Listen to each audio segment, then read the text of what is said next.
కొత్త జంటని ఆశీర్వదించి బయటకు వచ్చింది సరళ. ఆమెను చూసి, నాన్నమ్మ, పెళ్ళి అయిపోయింది కదా, ఇక మనం ఇంటికి వెళ్దామా? అదేంట్రా పప్పు, పెళ్లికి వెళ్దాం వెళ్దామని గోల చేసావు. మరి పెళ్ళి అయిపోయిన వెంటనే ఇంటికి వెళ్దామా అని అడుగుతున్నావేంటి? ఈ ఎండవేడి తట్టుకోవడం నా వల్ల కాదు నాన్నమ్మ. హ్యాపీగా ఇంట్లో ఏసీ వేసుకొని నచ్చిన గేమ్ ఆడుకుంటూ ఉంటే ఎంత బాగుంటుందో. కుదరదు పప్పు. పెళ్లి వాళ్ళు అరేంజ్ చేసిన బస్సు సాయంత్రం 6 గంటలకు బయలుదేరుతుంది. అప్పటి వరకు వెయిట్ చేయాల్సిందే.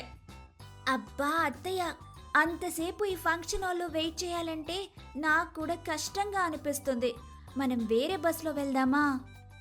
అవసరం లేదు. ఇక్కడున్న చుట్టాలందరినీ పలకరించుకుంటూ అటు ఇటు తిరిగితే 5 గంటల 5 నిమిషాల్లో అయిపోతాయి. మనం సపరేట్గా వెళ్ళాలంటే అందరికీ టికెట్లు తీయాలి. ఫ్రీగా బస్సు ఉన్నప్పుడు డబ్బులు ఖర్చు పెట్టుకుని వెళ్ళడం దేనికి చెప్పు? కొన్ని కావాలంటే కొన్ని వదులుకోవాలి అత్తయ్య. ప్రతిదీ డబ్బుతో లెక్క వేయకండి. అవతల మా అబ్బాయి కష్టపడి సంపాదిస్తుంటే నీకు డబ్బుల విలువ ఏం తెలుస్తుందిలే అని అంటున్నా సరళ మాటలకు అడ్డుపడి, మొదలెట్టావా? నీ కొడుకు డబ్బులను నువ్వు తప్ప అందరూ దుబారా చేస్తున్నట్టు అలా మాట్లాడుతున్నావేంటి? ఈ ఎండలో ఇక్కడ కూర్చోవడం ఎంత నరకంగా ఉందో తెలుసా? ఎండాకాలంలో ఏసీ ఫంక్షన్ హాల్ బుక్ చేయాలని నీ తమ్ముడికి తెలీదా? ఇది మీ పుట్టింటి తరపు పెళ్లి కాబట్టి ఇలా సమర్థిస్తూ మాట్లాడుతున్నావు, కానీ అదే మా వాళ్ల పెళ్ళై ఉంటే మా అందరికంటే నువ్వే ఎక్కువ నిష్ఠురాలు పోయేదానివి. అబ్బబ్బా, మీకెప్పుడు మా పుట్టింటి వాళ్ళని ఆడిపోసుకోవడమే పని. మా తమ్ముడు ఏసీ ఫంక్షన్ హాల్ కోసమే చూశాడు, కానీ పెళ్లిళ్ళు ఎక్కువగా ఉండటం వల్ల అది దొరకలేదు. సరే, మీ అందరూ ఇబ్బంది పడుతున్నారు కాబట్టి ఈ 4 గంటలు మనం బయటికి వెళ్ళేసొద్దాం. కరెక్ట్గా బస్సు బయలుదేరే టయానికి ఇక్కడికి వస్తే సరిపోతుంది. ఎక్కడికి వెళ్దాం నాన్నమ్మా? ఈ ఊర్లో అమ్మవారి ఆలయం చాలా ఫేమస్ అంట. మనం అక్కడికి వెళ్దాం. అమ్మో, గుడి గోపురాలకైతే నేను రాను. జనాల్లో తోపులాటలు నా వల్ల కాదు. అవునత్తయ్య, క్యూ లైన్లో నేను కూడా నిలబడలేను. దాని బదులు ఇక్కడ కూర్చోవడమే బెటర్. ఈ ఎండలో మనం పడుతూ లేస్తూ అక్కడికి వెళ్ళడం దేనికి? కావాలంటే నీ కొడుక్కి సెలవులు ఇచ్చినప్పుడు అందరం కలిసి ట్రిప్ ప్లాన్ చేద్దాం. మళ్ళీ సపరేట్గా ప్లాన్ చేయాల్సిన అవసరం ఏముంది? అయినా పిల్లాడికి నచ్చ చెప్పాల్సింది పోయి ఆడికి సపోర్ట్ చేస్తారేంటి? అరే పప్పు, గుడి దగ్గరే వండర్లాండ్ కూడా ఉంది. కావాలంటే దర్శనం అయ్యాక నిన్న అక్కడికి తీసుకెళ్తారు. అక్కడ నువ్వు కావాల్సినంతసేపు ఆడుకోవచ్చు. నాన్నమ్మ, నిజంగానే వండర్లాండ్కి తీసుకెళ్తావా? లేదంటే నన్ను గుడికి తీసుకువెళ్ళడం కోసం అలా అబద్ధం చెప్తున్నావా? నిజమే చెప్తున్నాను పప్పు. ఆలస్యం చేస్తే అక్కడ టైం స్పెండ్ చేయడానికి కుదరదు. వెళ్దాం పదా. పప్పుని ఒప్పించడంతో ప్రియాకి వేరే దారి లేకపోయింది. అందుకే తప్పక అత్తగారితో పాటు బయటకు వెళ్ళింది. గుడిలో రష్ తక్కువగా ఉండడంతో వాళ్ళకి త్వరగానే దర్శనమైపోయింది. గుడి నుంచి బయటకు వచ్చిన తర్వాత, నాన్నమ్మ, నువ్వు చెప్పినట్టుగానే నేను గుడికి వచ్చాను కాబట్టి నన్ను వండర్లాండ్కి తీసుకెళ్ళు. అప్పుల వాడికన్నా ఘోరంగా వెంట పడుతున్నావు కదరా. తీసుకెళ్తానని చెప్పాను కదా, మళ్ళెందుకు అలా సతాయిస్తున్నావు అని అంటూ ముందుకి అడుగులు వేసింది. అలా కొంత దూరం నడిచిన తర్వాత ప్రియాకి ఆటో కనిపించింది. దాన్ని చూసిన వెంటనే, అత్తయ్య, ఆటో ఆపనా? మనం వండర్లాండ్కి ఆటోలో వెళ్దాం. అవసరం లేదు. గుడి దగ్గర నుంచి వండర్లాండ్ చాలా దగ్గర.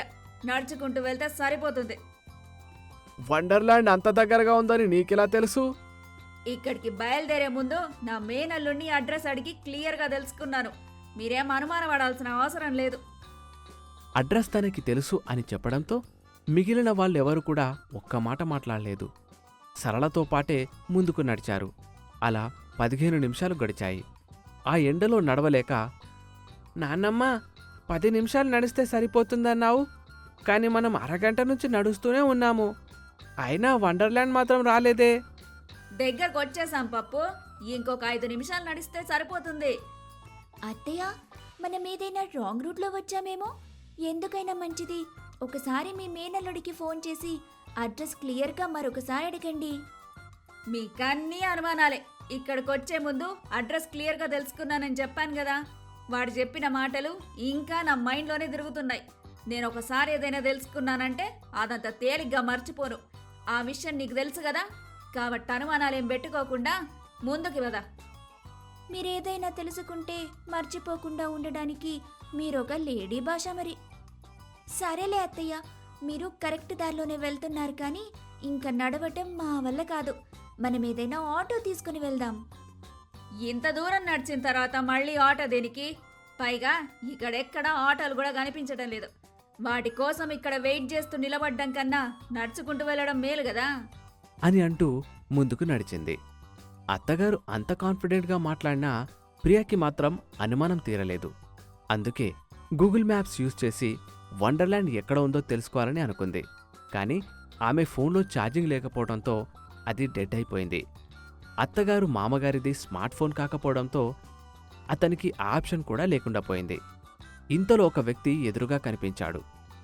అతనిని చూసిన వెంటనే, ఇదిగో బాబూ, ఇక్కడ వండర్లాండ్ ఎక్కడుంది?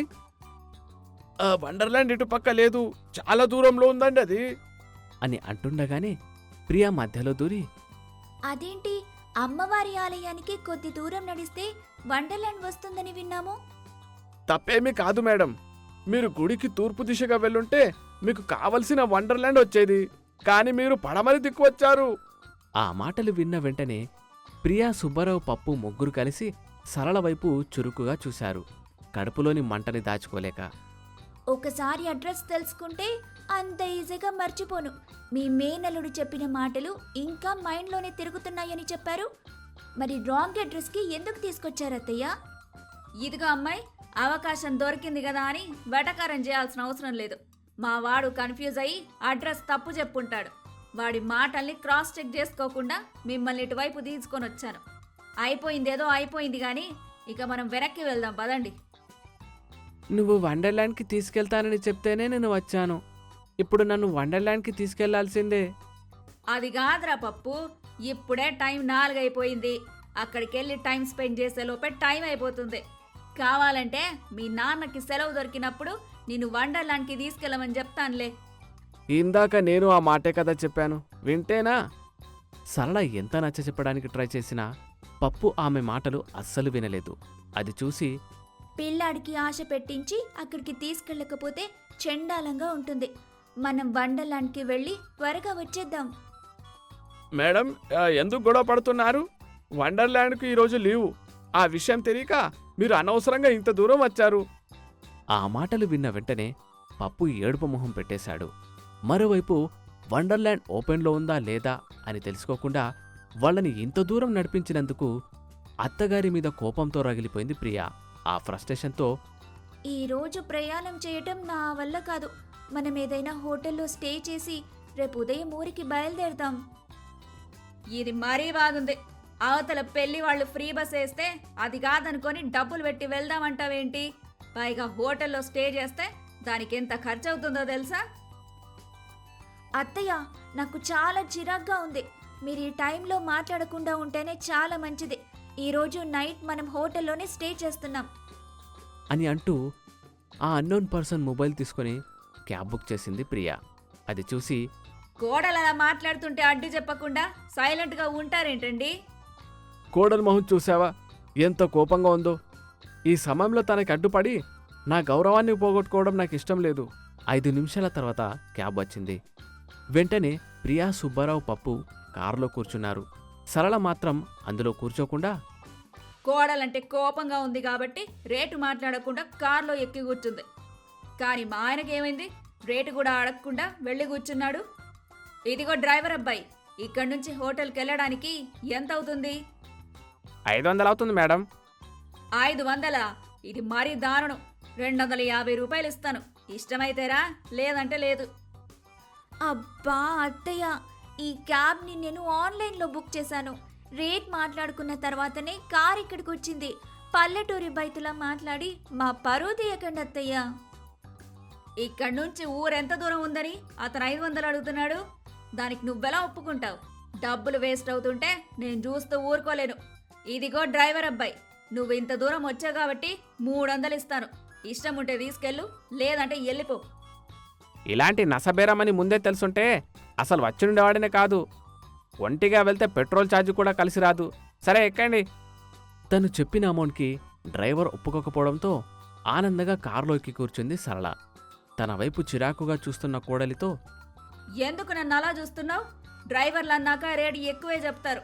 వాళ్ళు అడిగిన డబ్బులు ఇవ్వకుండా మనమే బేరమాడి డబ్బులు ఆదా చేసుకోవాలి అని చిన్న సైజు క్లాస్ పీకి, ఇదిగో డ్రైవర్ అబ్బాయి, కారు వేడిగా ఉంది, కాస్త ఏసీ ఆన్ చెయ్యి.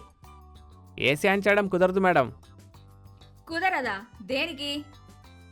నేను అడిగినట్టుగా 500 ఇచ్చుంటే ఏసీ ఆన్ చేసేవాడిని. మీరు బేరమాడి ఇందులో డబ్బులు కట్ చేశారు, అందుకే ఏసీ ఆన్ చేయడం కుదరదు. కావాలంటే విండో కిందికి దించుకోండి. ఈ ముక్క ముందే చెప్పాలి, కారు ఎక్కిన తర్వాత చెప్తే ఎలా? ఈ ఎండకి కిటికీలు కిందకి దించితే ఆ వచ్చే వేడి గాలికి వడదెబ్బ తగిలి అల్లాడిపోతాం. కావాలంటే 50 ఎక్కువ ఇస్తాను గాని ఏసీ ఆన్ చెయ్యి. కుదరదు మేడం. మీకు ఏసీ ఆన్ చేయాలంటే మొత్తం 700 ఇవ్వండి. అదేంటి, ఇందాక 500 అని చెప్పావు కదా, మరిప్పుడు మళ్ళీ 700 అంటున్నావేంటి? క్షణంలోనే ఇలా మాట మార్చే వాళ్ళంటే నాకు పరమ అసహ్యం. క్యాబ్ బుక్ చేసుకున్న తర్వాత బేరాలాడే వాళ్ళని చూస్తే నాకు కూడా అంతే అసహ్యం. ఇందాక రీజనబుల్గా 500 అడిగాను, కానీ మీరు ఒప్పుకోలేదు. దానికి నన్నేం చేయమంటారు? అతను అలా అనడంతో సరళ భర్త వైపు ప్రియ వైపు మార్చి మార్చి చూసింది. వాళ్ళిద్దరిలో ఒక్కరు కూడా తనకు సపోర్ట్ చేసి మాట్లాడకపోవడంతో ఆమెకు కోపం, బాధ రెండూ ఒకేసారి వచ్చాయి. ఆ ఎండను భరించలేక తప్పగా సర్లే 700 ఇస్తాను, ఏసీ ఆన్ చెయ్యి అని చెప్పింది. ఇందాక డబ్బులు ఆదా చేశానన్నారు. ఇప్పుడు మీ వల్ల అనవసరంగా 200 రూపాయలు ఎక్కువయ్యాయి. అదే అతను ముందు చెప్పిన రేట్కే ఒప్పుకొనుంటే గౌరవానికి గౌరవం, డబ్బుకి డబ్బు దక్కేవత్తయ్యా. అవకాశం దొరికితే చాలు నన్నెక్కి దిగడానికి ముందుంటుంది అని అనుకుంటూ సైలెంట్గా ఉండిపోయింది. కాసేపటి తర్వాత హోటల్ ముందు కారాగింది. కిందికి దిగి, ఈ హోటల్ చూస్తుంటే చాలా కాస్ట్లీగా ఉందనిపిస్తోందండి. హోటల్ వాళ్ళు ఎంత రేట్ చెప్తే అంత రేట్ని ప్రియా ఇచ్చేస్తుంది. అందుకే మీరు ముందే వెళ్ళి రేటు మాట్లాడి మరీ రూమ్ తీసుకోండి. ఇందాక కారులో ఎదురైన సందర్భం మర్చిపోయావా ఏంటి? అదంటే తను నెట్లో బుక్ చేసింది కాబట్టి నాకు సరిగ్గా తెలియలేదు. నన్ను వెక్కిరించడం మానేసి ముందు వెళ్ళి రూమ్ మాట్లాడండి.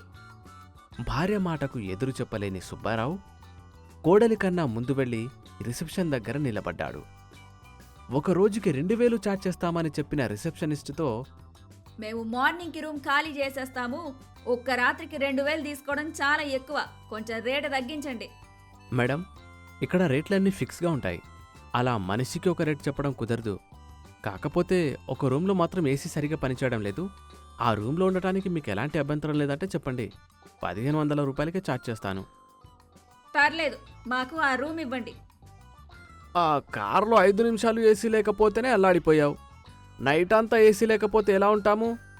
500కి కకృతి పడకు. సరిగ్గా పని చేయడం లేదన్నాడు గాని పూర్తిగా పని చేయడం లేదని అనలేదు కదా అని అంటూ ఆ రూమ్ని కన్ఫర్మ్ చేసింది సరళ. నీకెన్ని దెబ్బలు తగిలినా బుద్ధి రాదు. రూమ్లో ఏదైనా తేడా గాని జరగాలి, అప్పుడు నీ కోడలి దగ్గర నుంచి నిన్ను కాపాడడం మాత్రం నా వల్ల కాదు. అపశకున పక్షిలాగా అశుభం బలక్కపోతే కాస్త మంచి మాటలు మాట్లాడొచ్చు కదా అని భర్తను కోప్పడుతూ బాయ్తో పాటు రూమ్ దగ్గరికి వెళ్ళింది. రూమ్ చాలా నీట్గా, అందంగా ఉంది. రూమ్లోకి వెళ్ళిన వెంటనే అలసటగా మంచం మీద పడుకుంది ప్రియ. సరళ కూడా అలసిపోవడంతో ఏసీ ఆన్ చేసి మంచం మీద పడుకుంది. అలా ఒక 10 నిమిషాలు గడిచాయి. కానీ ఏసీలో నుంచి మాత్రం చల్లగాలి రాలేదు. ఒంటికి పట్టిన చెమటను తుడుచుకుంటూ, ఏమండి, కాస్త ఆ ఏసీ పెంచండి. 16లో పెట్టాను, అయినా కూడా చల్లగా గాలి రావడం లేదు. అదేంటి 16లో పెట్టినా రూమ్ చల్లగా ఎందుకు కాలేదు? కనీసం ఫ్యాన్ అయినా ఆన్ చేయండి మావయ్య. ఆన్ చేశానమ్మా, కానీ ఫ్యాన్ పనిచేయడం లేదు. ఏసీ పని చేయక ఫ్యాన్ పని చేయక ఈ రూమ్లో ఎలా ఉండాలి?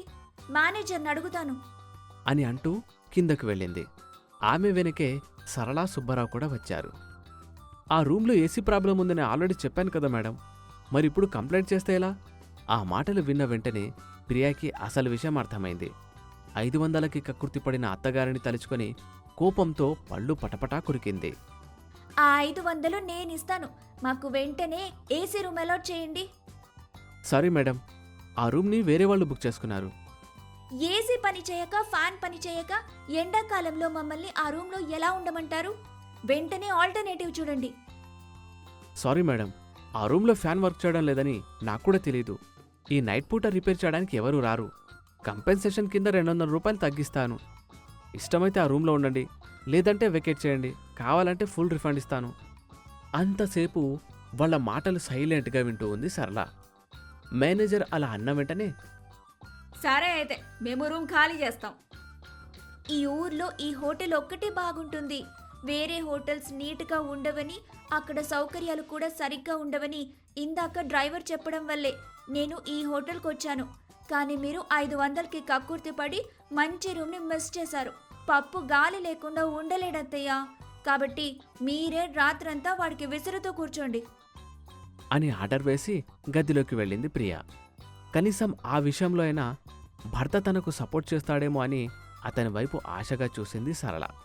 కానీ అతనికి ఆ విషయంలో ఎలాంటి సంబంధం లేదన్నట్టుగా అక్కడి నుంచి వెళ్ళిపోయాడు సుబ్బారావు. అనవసరంగా 500 రూపాయలు కక్కుర్తి పడినందుకు ఆ నైట్ మొత్తం ఉక్కపోతతో ఉండడమే కాకుండా రాత్రంతా మనవడికి విసరాల్సి రావడంతో సరళకి ఏడుపు తన్నుకొచ్చింది. మధ్యరాత్రిలో మమ్మీ బాగా దాహంగా ఉంది. అవునా, మన దగ్గరున్న వాటర్ కూడా అయిపోయాయి. రూమ్లో వాటర్ క్యాన్ కూడా లేదు. సరే ఉండు, రిసెప్షన్లోకి వెళ్ళి వాటర్ తీసుకొస్తాను. అదేంటమ్మా ఒంటరిగా అలా ఎలా వెళ్తావు? ఉండు, నేను కూడా తోడు వస్తాను. అప్పటి వరకు తూగుతూ విసురుతున్న సరళ సుబ్బారావు మాటలు విని, మీరిద్దరూ బయటకెళ్తే నేను ఒంటరిగా ఈ రూమ్లో ఎలా ఉండాలి? నాకు అసలే భయం. నేను కూడా వస్తాను. వీళ్ళ వాలకం చూస్తుంటే నన్ను ఒంటరిగా వదిలేసి వెళ్ళేటట్టున్నారు. పప్పు బెడ్ మీద నుండి ఒక్క ఊపున పరిగెత్తుకుంటూ వాళ్ళ మమ్మీ దగ్గరికి వెళ్ళిపోయాడు. ఇక వాళ్ళు నలుగురు రూంలో నుండి బయటకు వచ్చారు. ఒక 2 అడుగులు వేసిన వెంటనే కరెంటు పోయింది. దాంతో భయంగా ముందుకు నడిచి వాళ్ళు ఎదురుగా చూశారు. చూస్తే గాల్లో ఏదో ఎగురుతున్నట్టు ఒక ఆకారం కనిపించింది. దాన్ని చూసిన వెంటనే ఒకరి తర్వాత ఒకరు దయ్యం దయ్యం అని అరుస్తూ రూంలోకి పరుగులు తీశారు. తర్వాత రోజు ఉదయం చెమటకు బాగా మగ్గిపోయి భయంగా బయటికి వచ్చారు వాళ్ళు నలుగురు. అమ్మ బాబోయ్, ఎప్పుడెప్పుడు తెల్లాడుతుందని భయంగా ఎదురు చూశాను. ఒక్క క్షణం కూడా ఇక్కడ ఉండకూడదు. ఇది పెద్ద దయ్యాల కొంపలా ఉంది. ఇంతలో వాళ్ళకి ఎదురుగా ఒక దిష్టిబొమ్మ, దానిపై ఆరేసి ఉన్న తెల్లగుడ్డ కనిపించింది. దాన్ని చూసిన వెంటనే వాళ్లకొక విషయం అర్థమైంది. రాత్రి దాన్ని చూసేవాళ్లు భయపడ్డారు అని. చిచ్చి, ఒక దిష్టిబొమ్మను చూసి గావు కేకలు పెట్టారు కదా. డబ్బులు వేస్ట్ చేయడమే కాకుండా నా పరువు మొత్తం తీసేశారు. రాత్రి నీళ్లదాహంతో ఉక్కపోతతో ప్రాణం పోయినంత పనైంది. తాతయ్య, రాత్రి అందరికన్నా మీరే గట్టిగా అరిచారు. ఇప్పుడేమో మమ్మీ వాళ్ళని తిడుతున్నారు. అరే పప్పు, తప్పు మనవైపున్నా సమయం సందర్భం బట్టి మేకపోతు గాంభీర్యం చూపించాలి. లేకపోతే మిగతా వాళ్ల ముందు విలువ పోతుంది. ఇక ఇంటికి వెళ్దాం పదా.